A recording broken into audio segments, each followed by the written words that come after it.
Hello there, everyone. My name is Bernadette Smith. My pronouns are she and her. Welcome to 5 Things in 15 Minutes, my weekly show where I bring good vibes to DEI. That is good vibes to diversity, equity, and inclusion with a little dash of corporate social responsibility. What I've found is that there are lots of news stories about what's going wrong in the world and lots of negative data. But there are also a lot of things going right. That's what I like to focus on. I search for DEI stories that we can be inspired by and learn from. My hope is to inspire you to experiment with some of these inclusive actions and policies within your own organization to help you build a more inclusive world. In this week's episode, I'm joined by Andres Sigcha, founder of Taryi.ai.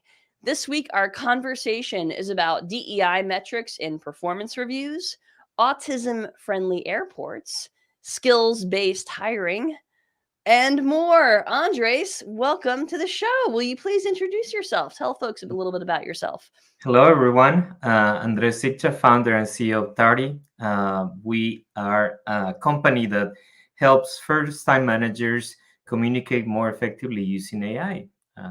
That's what we have found, that first-time managers are intricate to organizations, and unfortunately, they don't have the training or the skills to lead people. Most of the time, they're just good performers, and we just found out through research that if they are able to communicate effectively, then they can actually lead better. So that's what we do. I love that. Can you talk a little bit about how your product helps managers and sort of what are some of the communication problems you're trying to solve? Yeah, definitely. So I believe that as first times managers, usually they are good contributors, Hmm. and in sales or in customer service or in other fields, and as so a leader is like, oh, Peter, come in. You are now going to become a manager. And Peter's like, well, I have never led a team. I don't know how to have good meetings. I don't know how to give performance reviews or one-on-ones or feedback. Or so most of the time they are kind of just left alone. And I'll tell you a crazy fact: 60% of managers fail their first 24 months of their job. And we can attribute them to, well, they don't have the skills, but as an organization, if you bring somebody to fill that role, I guess your job should be train them and provide them with the right tools that they need.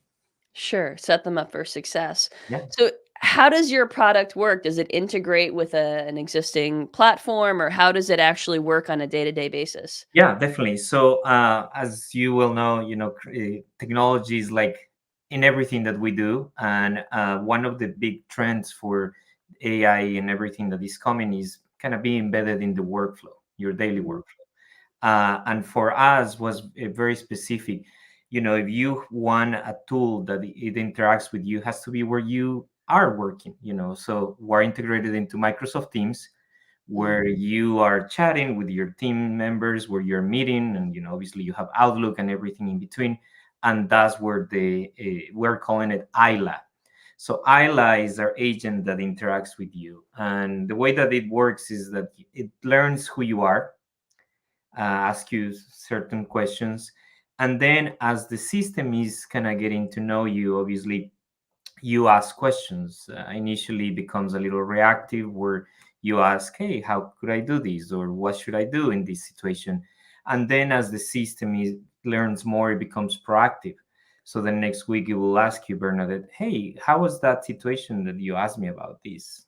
Were you able to figure out, how can I help you? And kind of just making it short, and then after you talk to it, and or to her, I don't know how we want to call it, to Ayla. Talk to them. Ayla provides certain elements of training, so it will say, Mhm. Bernadette, I see that these are the main topics that there's opportunities for improvement, so let me help you with this, and it just kind of provides training. Now, we are taking it to the next step, where we believe that this is a massive opportunity for individuals, but also for organizations. And is training without practice or without Mhm. implementation is just Mhm. knowledge. Right. So It's a good. we, Yeah. Good So line. anyhow, so oh yeah, so we're implementing a role play system where Okay. you know after you have practice, Ayla says, perfect, now let's practice this. Bernadette, your kind of task will be to tell Mary that these she has missed her quota in the last couple of quarters.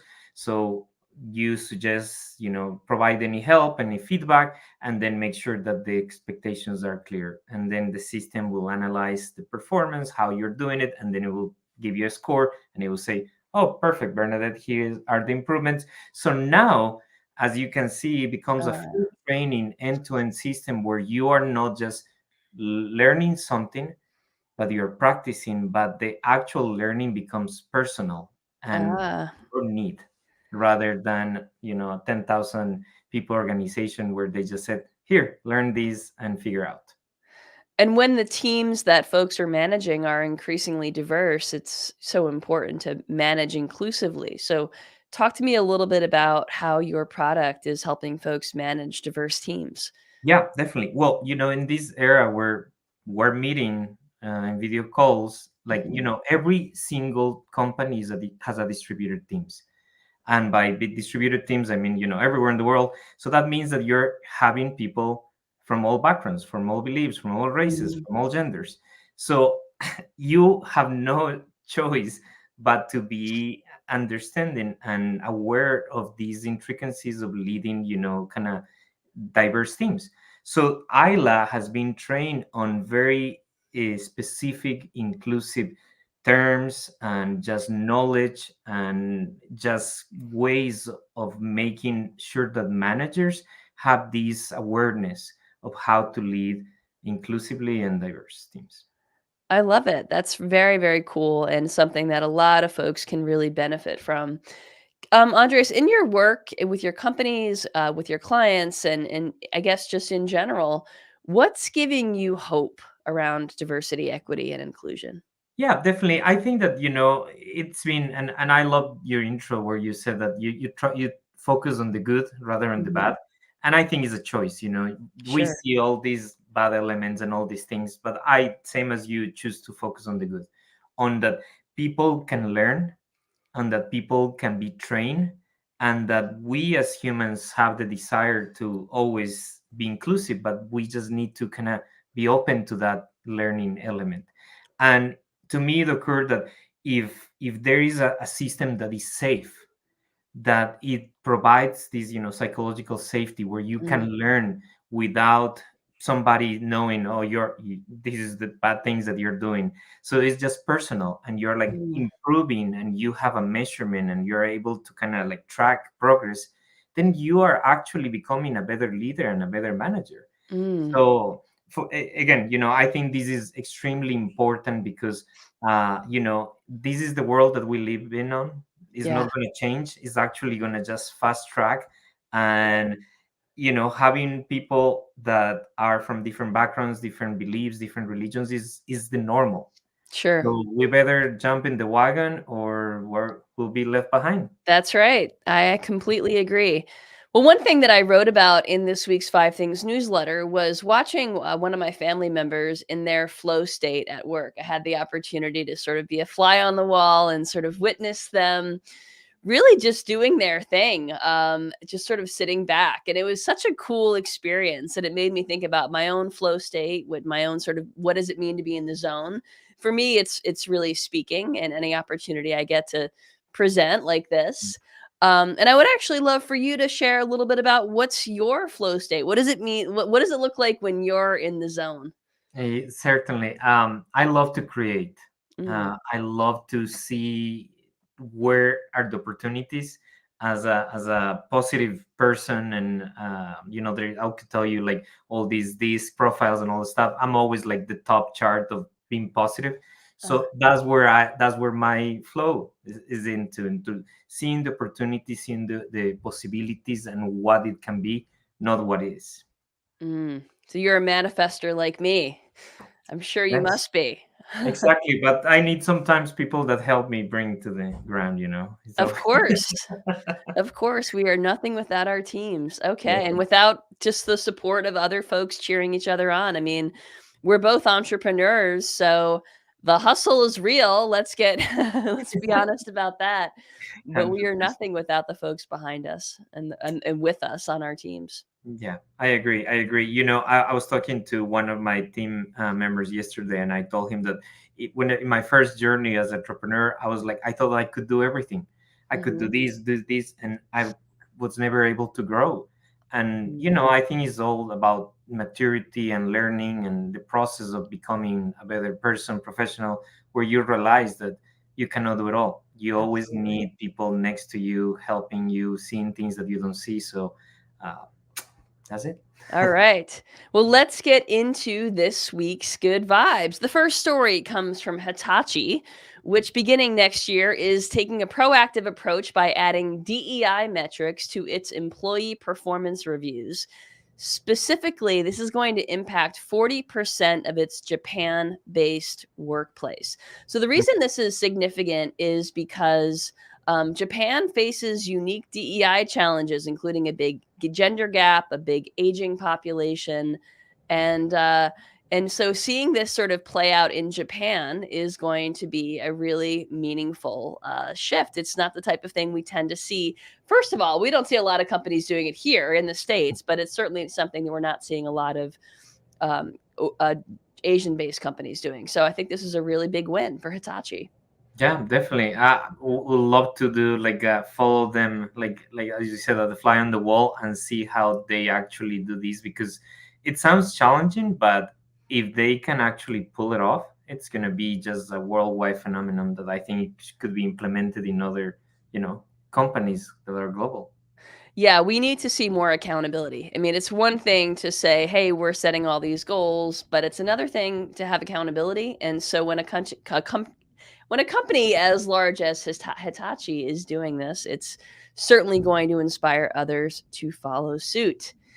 Yeah. Okay, the second story this week is coming from JFK Airport in New York and other airports, which have become more autism friendly. So on LinkedIn, Nate Shelev, who's autistic, wrote about their experience at JFK and how it was dramatically improved due to the Sunflower Initiative, a symbol for hidden disabilities. So navigating an airport can be really chaotic, especially for someone with autism. But Nate was wearing the sunflower lanyard, which signifies a need for support and grants access to a separate security lane without explanation. So, this is something that is proactive. It's happening at airports across the country. And when folks wear some sort of sunflower badge, it's a signal to the airport staff that they have special accommodations. And I love that this is proactive and it's reducing the stigma. Definitely, that's such a great initiative. Now, I think this should be also the opposite, where they put a little sign where the people can actually find where they have to go. People with Mhm. disabilities and needs can actually go to that. That's great. It sure is. All right. The third story this week comes from the state of Massachusetts here in the US, where Governor Maura Healey signed an executive order eliminating minimum education requirements for state agency hires. So it's a shift to a more skills based hiring. It's fantastic. And it's something we need to see a lot more of. Definitely. Well, I believe that, that's why also one of the reasons why we built Tardy, because it's not about what you study, is about how you apply things in your real life. And that's like, those are training, like things. So for us, we envision also, sorry that I put this little thing, but I think that if you're able to take a course, and just say, oh, I saw this on LinkedIn Learning, how did you apply that? How Right. did you make it real? So if there are certifications that now can go into these, like obviously like I learned AI and I learned this and learned that, what an amazing world we're living in, where education just becomes secondary and the skills are actually what matter. That's exactly right, and I think that we tend to forget sometimes, that a lot of times higher education degrees are out of reach for some folks for one reason or another. Mhm. A lot of systemic racism and oppression makes it harder to obtain these degrees, yet there are a lot of folks with great skills. And so I think making this shift is really about equity. 100%. All right. The fourth story this week comes from Walmart, which is showing up on five things at an increasingly common rate, which is fantastic. I wrote about Walmart recently because they gave some significant promotions or raises to their managers. Well, they're doing it again.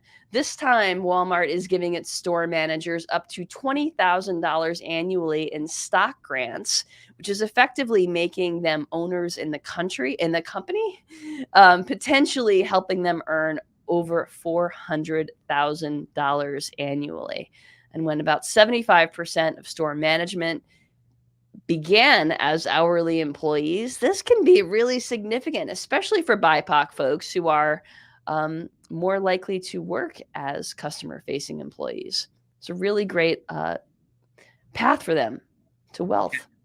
Crazy. They are, I think, reinventing themselves. Obviously, I read a few years ago that Walmart was one of the companies that had the highest turnover. Mm. And obviously, because minimum, kind of work or element, and now it's like, they're kind of switching this to providing a path that is, inclusive and that actually offers a good future for anybody. We got to get those Walmart store managers to use Tari.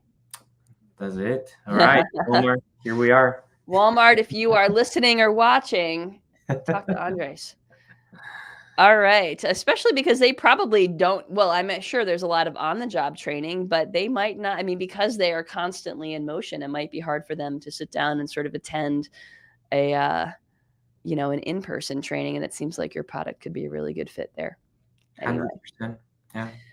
Okay, the fifth story this week is about Mark Cuban, who is one of the owners of the Dallas Mavericks. He's a shark on Shark Tank, and he is another powerful straight white guy speaking out for DEI. He said on X, formerly Twitter, "If you find the companies who think that diversity is a negative, let me know. I want to short them or compete against them." So he is a big, big supporter of DEI because he knows it's the reality. He knows it's necessary. Yeah, love it, love it. I'm glad that we're seeing people not just that have good ideas, but that actually have made it and that have this perception of like it matters. Whether Mhm. whether you want it or not, whether you believe it or not, it is here and it matters and is real. Absolutely, absolutely. And we need more folks like Mark, folks like Jamie Dimon, who have power, who have privilege, who have access and influence to keep speaking up because folks listen to them. Their voice really matters. Yeah, definitely. They are very influential. Okay, so this week's call to action is a reminder that, hey, folks, it is Black History Month.